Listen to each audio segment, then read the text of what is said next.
Free hold భూముల విధానాలు సరళీకరిస్తాం మంత్రి అనగానే.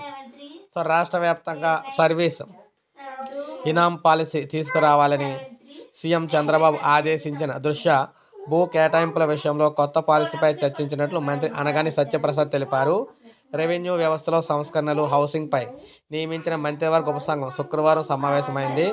మంత్రులు నారాయణ, అనగాని సత్యప్రసాద్, పార్థసారథి, ఫరూక్ పాల్గొన్నారు. ఈ సమావేశానికి మంత్రులు పయ్యావుల కేశవ్, ఆనం వర్చువల్గా హాజరయ్యారు. అందరికీ ఇల్లు, రెవెన్యూ శాఖలో భూ సంస్కరణలపై మంత్రుల కమిటీ అయితే చర్చించింది. సమావేశం అనంతరం మంత్రులు మీడియాతో మాట్లాడారు. టిట్కో ఇళ్ల కేటాయింపు ఇళ్లపై జీఎంఓలతో చర్చించినట్లయితే తెలపడం అయితే జరిగిందనమాట. టిట్కో ఇళ్ల కేటాయింపులపై కూడా జీఎంఓలతో చర్చించారన్నమాట. సర్వీస్ ఇనాం భూములపై విధానం రూపొందించాలని నిర్ణయించినట్లు మంత్రి అనగానే అయితే తెలిపారు. దీనిపై అధ్యయనం చేసేందుకు దేవాదాయ శాఖ అధికారులు, తహసీల్దార్లతో కమిటీ వేశామని, 45 రోజుల్లోగా నివేదిక ఇవ్వాలని ఆదేశించామని తెలిపారు.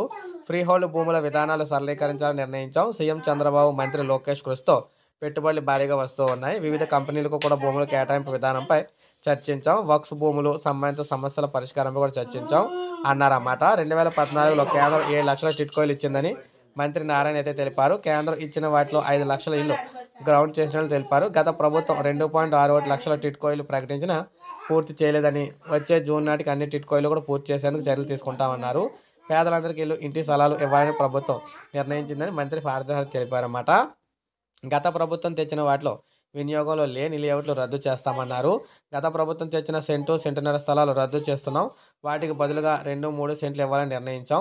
ఇల్లు కట్టుకొని వారు కోరితే స్థలం పెంచి ఇచ్చేందుకైతే యోచిస్తున్నాం అని చెప్పారన్నమాట. సో ఇది మనకి తాజా సమాచారం ఇప్పుడే వచ్చింది. ఒక లైక్ చేయండి, సబ్స్క్రైబ్ చేసుకోండి, మన ఛానల్ సబ్స్క్రైబ్ చేసుకోండి.